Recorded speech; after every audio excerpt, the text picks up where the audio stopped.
Max Verstappen, you are four-time world champion. Oh my God, what a season.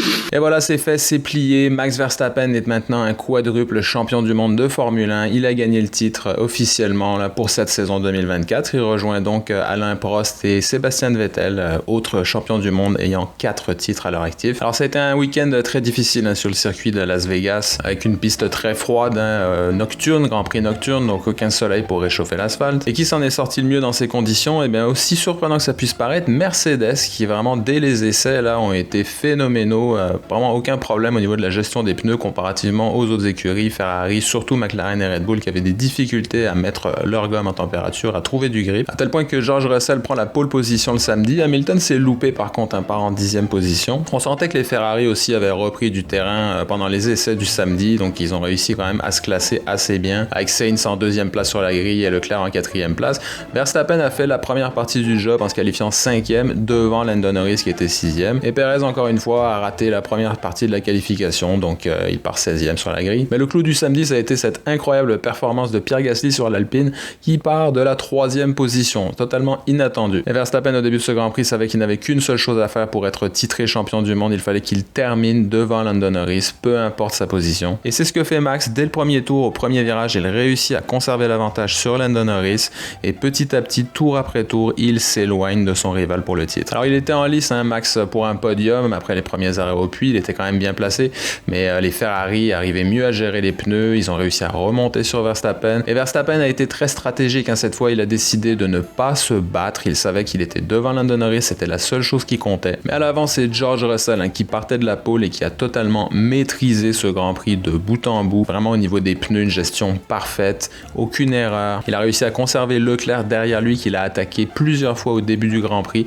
D'ailleurs, Leclerc a ruiné ses pneus assez vite et ensuite ça a été une dégringolade pour le pilote Ferrari. Et Hamilton, quelle superbe remontée, qui partait 10e, il avait complètement raté sa qualif, mais encore une fois une Mercedes qui a pris vie sur cette piste sans grippe. Pilotage parfait d'Hamilton qui réussit à remonter pour finir sur le podium juste derrière son coéquipier George Russell. Vraiment une super opération, super week-end pour l'écurie Mercedes. Mercedes qui signe donc un doublé, une première victoire pour l'écurie Mercedes en 2024 depuis le Grand Prix de Belgique cet été. Et McLaren, un week-end très compliqué, Norris qui a terminé à la même place à laquelle il avait commencé, en 6e, avec son coéquipier Oscar Piastri juste derrière lui 7e, mais avec Max qui termine devant en 5e place, le titre est réglé. Donc Max Verstappen a réussi cette deuxième partie du job, il a terminé devant Lando Norris et vient chercher son 4e titre de champion du monde, une course peu flamboyante pour Red Bull, on doit le dire, ils étaient quand même en retrait, termine à la 5e place, quand on gagne le titre de champion du monde, on peut pas dire que ce soit très intéressant, on peut pas le célébrer sur le podium, mais c'est fait. Bravo Max, il a été vraiment très stratégique sur cette course. Et le pauvre Gasly qui partait 3e, donc de grands espoirs pour ce Grand Prix, et bien finalement non, problème technique, il est obligé de rentrer au puits pour abandonner. Donc on ne répète pas le miracle qu'on a vu pour Alpine avec son double podium au dernier Grand Prix au Brésil. À noter encore un horrible gros crash de Franco Colapinto en qualif ce week-end à Las Vegas.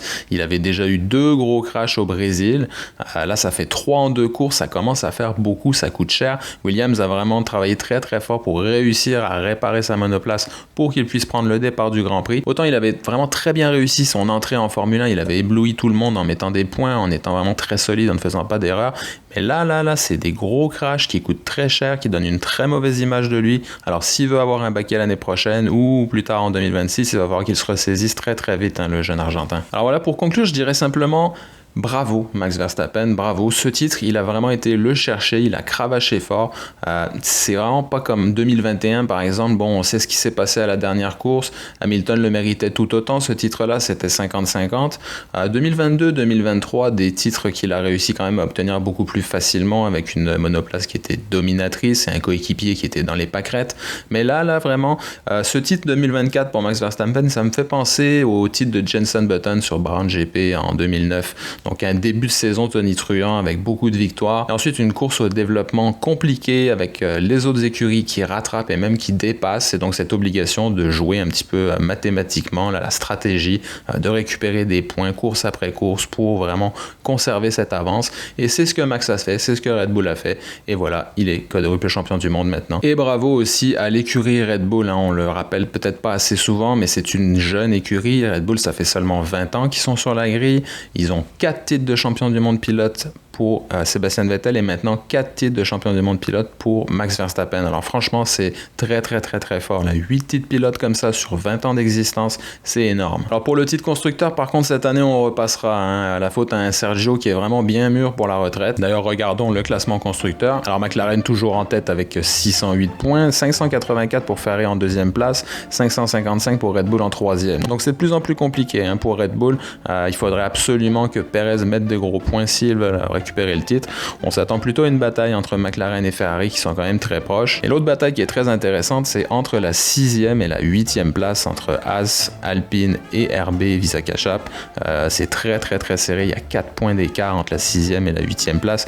On le sait, c'est beaucoup d'argent qui est en jeu. Et c'est ce qui nous reste à surveiller pour les 2 derniers Grands Prix de cette superbe saison 2024. Et on continue dès ce week-end avec le Grand Prix du Qatar sur le circuit de Losail, hyper rapide. Dites-moi dans les commentaires qui aura l'avantage. Est-ce que Ferrari va récupérer, peut-être aller chercher cette première place au classement constructeur sur ce circuit? Est-ce que McLaren peut revenir à l'avant-poste?